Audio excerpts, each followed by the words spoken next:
हर कोई अपने जीवन में आगे बढ़ रहा है, बढ़ना भी चाहिए। ठीक है, आज मेरी अपेक्षा है कि मैं एक छोटा घर में हूँ तो बड़े घर में चले जाऊँ, मेरे पास गाड़ी नहीं है तो गाड़ी खरीद लूँ, अगर छोटी गाड़ी है तो बड़ी गाड़ी खरीदूँ।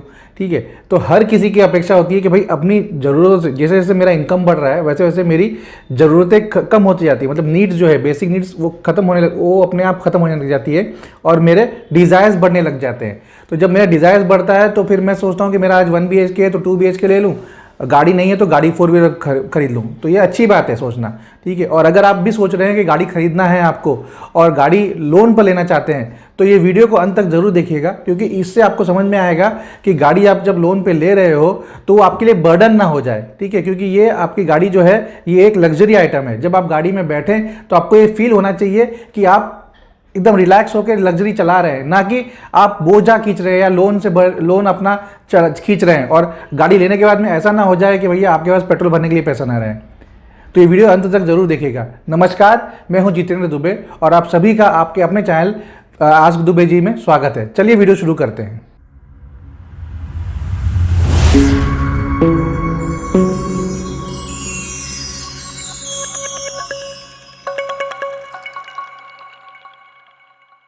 हम भी चाहते हैं कि हमारे जीवन में भी हम अपना मतलब कमाते कमाते एक ऐसे स्टेज पे आए कि जहाँ पे हम अपने आप को रिलैक्स करें या अपने आप को थोड़ा सा आराम दें। ठीक है, तो हम क्या करते हैं, हम 4 व्हीलर लेने का सोच लेते हैं। ठीक है, अब 4 व्हीलर लेने का मतलब बड़ी बात नहीं है आज के डेट में 4 व्हीलर लेना। ठीक है, आप जब भी कोई किसी भी कार के शोरूम में जाते हैं तो वो आपको आसानी से बोल देते हैं कि ये गाड़ी XYZ अमाउंट की है और आपको खाली इतना ही डाउन पेमेंट करना है और फिर बाकी का फाइनेंस हो जाएगा और आप गाड़ी घर लेके जा सकते हैं 1 हफ्ते 10 दिन के अंदर, जैसा भी रहेगा, अगर वेटिंग पीरियड नहीं है तो हमें क्या करना है, हमें गाड़ी लेने के पहले पूरा उसका रिसर्च कर लेना है कि हमारा इनकम कितना है, आज के डेट में हमारे पास एक्सपेंडिचर कितना है, हमारे पास सरप्लस कितना बच रहा है कि हम गाड़ी का EMI वगैरह जो है सब टाइम पे भर सकते हैं कि नहीं भर सकते हैं, और गाड़ी लेने के बाद हम उसमें पेट्रोल, CNG या डीजल जो भी वेरिएंट ले रहे हैं हम वो डालकर उसमें उसका एन्जॉयमेंट ले सकते हैं कि नहीं, या उसमें घूम सकते हैं कि नहीं। तो ये सब चीज़ एक बेसिक चीज़ होती है जो हमको ध्यान देना चाहिए गाड़ी लेने के पहले। अब मान लीजिए अगर आपकी सैलरी ₹1,00,000 महीने की है, ठीक है, ₹1,00,000 महीना मतलब हो गया आपका साल भर का इनकम। ये मेरा सोच है, बट मैंने ऐसा कैलकुलेशन करता हूँ, आप भी अपने लिए ऐसे ही कैलकुलेशन कर भी सकते हैं। तो साल भर का आपका जो इनकम हो जाएगा ₹12,00,000 के आसपास में हो जाएगा। ठीक है, अब 12 लाख के साल भर के इनकम में मुझे कितने की गाड़ी लेनी चाहिए? मैं तो जाके अगर शोरूम में चले जाऊँगा तो मुझे स्कॉर्पियो भी मिल जाएगा जो एक 20-22 लाख की गाड़ी है, या उससे कम की भी हो सकती है बेस वेरिएंट, और हैरियर भी ले सकता हूँ, ऐसे बड़ी बड़ी गाड़ी भी ले सकता हूँ। ठीक है, बट क्या हमको इतने इनकम में उतनी गाड़ी लेनी चाहिए?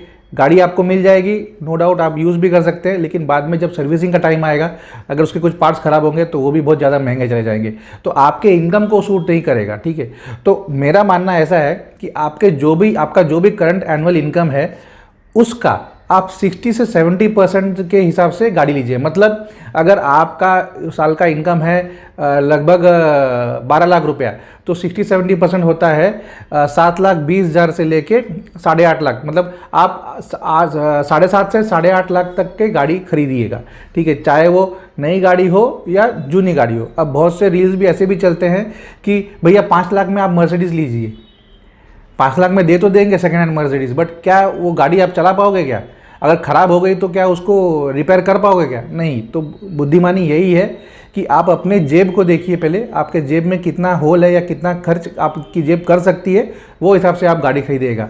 तो मेरा ये मानना है कि अगर आपका जो भी इनकम है साल का, उसका 60 से 70% आप अपने लग्जरी प्रोडक्ट के ऊपर खर्च कर सकते हो, जो कि आपकी इस वीडियो में मैं जो बात कर रहा हूँ वो आपकी कार है। ठीक है, मान लीजिए आपने डिसाइड कर लिया 8 लाख की गाड़ी खरीदने के लिए। अब आपको ये रूल ध्यान में रखना है, 30-5-15, 30-5-15 ये रूल से ही आप अपना गाड़ी खरीदिएगा। ठीक है, इससे क्या होगा कि आपके ऊपर बर्डन कम आएगा। मैं अभी इसको समझाता हूँ। 30 मतलब आपकी जो भी गाड़ी का ऑन रोड प्राइस है उसका 30% आप डाउन पेमेंट कीजिएगा। यानी कि अगर आपकी गाड़ी 8 लाख रुपए है ऑन रोड, मतलब आपका एक्सेसरीज वगैरह लेके, इंश्योरेंस वगैरह सब लेके अगर 8 लाख रुपए गाड़ी का कॉस्ट पड़ रहा है, तब आपको 2,40,000 रुपया कम से कम डाउन पेमेंट करना चाहिए। ठीक है, उसके बाद में आपका जो 5 हो गया, ये टेन्योर हो गया। ठीक है, बहुत सारे लोग क्या करते हैं 7 साल के लिए लोन ले लेते हैं। ठीक है, या मैक्सिमम पीरियड जितना भी अवेलेबल है उतने के लिए लोन ले लेते हैं, बट आप मैक्सिमम 5 साल के लिए लोन लीजिएगा। ठीक है, जो लोन का ईयर रहेगा, टेन्योर रहेगा, वो मैक्सिमम 5 साल के लिए रहेगा। 15 यानी कि आपका जो मंथली सैलरी है, मंथली सैलरी मैंने यहाँ पे एग्जांपल दिया था 1 लाख रुपया, साल का होता है 12 लाख रुपया, बट 1 लाख रुपए का 15% होता है 15,000 रुपया। यानी कि आपका EMI जो है वो 15,000 से ज़्यादा नहीं बनना चाहिए। तो मैं बताता हूँ, इसको रिपीट करता हूँ वापस। गाड़ी ले रहे हैं 8 लाख की, 30% डाउन पेमेंट कीजिए, यानी कि 2,40,000 का डाउन पेमेंट कीजिए, 5 साल का लोन का टेन्योर रखिए और 15% EMI भरिए। मतलब 15% का मैक्सिमम होना चाहिए, यानी कि 15,000 तक का मैक्सिमम EMI होना चाहिए। ये पॉसिबल कब है? जब आप 8 से 8.5 लाख तक की गाड़ी लेने जाओगे तब, ठीक है। और ये पूरा आपके जो इनकम है 1 लाख के, उसके अंदर बैठ जाएगा। तो ये रूल आपको हमेशा याद रखना चाहिए कि जब मैं गाड़ी खरीद रहा हूँ तो मुझे 30-5-15 का रूल ही लेके चलना चाहिए, या रूल से ही आप गाड़ी खरीदिएगा। तो इससे क्या होगा कि गाड़ी जब आप बैठोगे तो आपको इतना अच्छा महसूस होगा, इतना लग्जरियस फील होगा, आपको ये नहीं लगेगा कि ये मेरी गाड़ी लग्जरियस प्रोडक्ट नहीं है, मुझे आराम नहीं दे रही है, मेरे लिए सरदर्द हो गई है, मेरे लिए बर्डन हो गई है, क्योंकि इसका लोन ही ख़त्म नहीं हो रहा है, ठीक है। लोन इतना ज़्यादा है कि आप गाड़ी सोचते हो 10 बार कि भैया मैं गाड़ी कैसे निकालूं, इसका पेट्रोल भरूंगा तो अभी कहीं जाऊंगा तो 2,000 का पेट्रोल लग जाएगा, 3,000 का पेट्रोल लग जाएगा।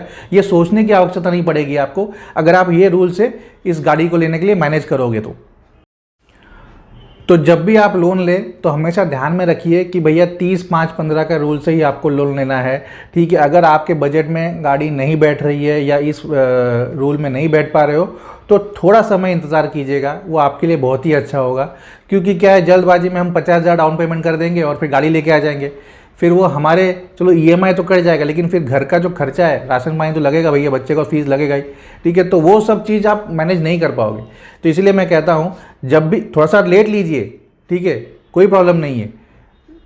अब लोग हैं तो लोग बोलेंगे, लोगों का क्या कहना, लोग तो बोलते ही रहते हैं, उस पर हमको कुछ ध्यान नहीं देना है। बट हाँ, अगर आपका बजट ये इस रूल के हिसाब से अगर आपका बजट ये साल नहीं बन रहा है तो मत लीजिए, अगले साल लीजिएगा, ठीक है। बट गाड़ी दिमाग में ध्यान रखिएगा, आप वेरिएंट से या मॉडल से मत जाइएगा, आपका बजट के हिसाब से जाइए कि आपको अगर आपका इनकम अगर 12 लाख का है तो आप 7.5 से 8.5 लाख के बीच में गाड़ी लोगे। हाँ, फिर उस बीच में फिर R&D करिए कि कौन सा वैल्यू फॉर मनी गाड़ी आती है, फिर उसको बाई कीजिए जिसका सर्विस नेटवर्क भी अच्छा हो, सब कुछ अच्छा हो, ठीक है। और आसानी से इसके स्पेयर पार्ट्स भी कम दाम में मिल जाए, ठीक है। तो वो हिसाब से आप देख सकते हो और गाड़ी ले सकते हो। मैंने बहुत लोगों को देखा है कि 50,000 रुपये डाउन पेमेंट कर देते हैं, भाई बड़ी अच्छी गाड़ी लेके जाते हैं, साल भर चलाते हैं, बाद में बैंक वाला लेके चला जाता है। क्यों? EMI नहीं भर पाते हैं, ठीक है। और वो कभी कभी किसी का इंटेंशन ही ऐसा होता है कि भैया हमको तो 50,000 ही भरना है और लोन भरेंगे नहीं, और इतना रफ चलाएंगे और बाद में वो कुछ मतलब नहीं है ये सब चीज़ आपका क्रेडिट जो है बिगाड़ कर, ठीक है। तो मेरा बस एक ही कहना है कि जब भी आप गाड़ी लीजिए सोच समझ के लीजिए, ये लग्जरी प्रोडक्ट है, ठीक है। तो लग्जरी के ऊपर ध्यान देने के टाइम पर जब लग्जरी आप यूज़ करते हो तो आपके लिए बर्डन नहीं लगना चाहिए, ठीक है। तो जब भी आप गाड़ी लेंगे तो ये समझ लीजिएगा कि आपको 30-5-15 का रूल ध्यान में रखना है और फिर गाड़ी खरीदना है। तो आशा करता हूँ आपको ये वीडियो पसंद आया रहेगा। वीडियो को अगर अच्छा लगा है तो लाइक और शेयर और सब्सक्राइब जरूर कीजिएगा, दोस्तों के साथ भी शेयर कीजिए, फैमिली के साथ भी शेयर कीजिएगा। और इसमें ऐसे टाइप के और भी वीडियो अगर आपको चाहिए रहेगा तो आप बताइएगा, कि कमेंट बॉक्स में लिखिएगा कि तो मैं बताऊंगा। आने वाले वीडियो में मैं आपको ये भी बताऊंगा कि कौन से गाड़ी खरीदनी चाहिए, CNG खरीदना चाहिए, पेट्रोल खरीदना चाहिए या डीजल खरीदना चाहिए।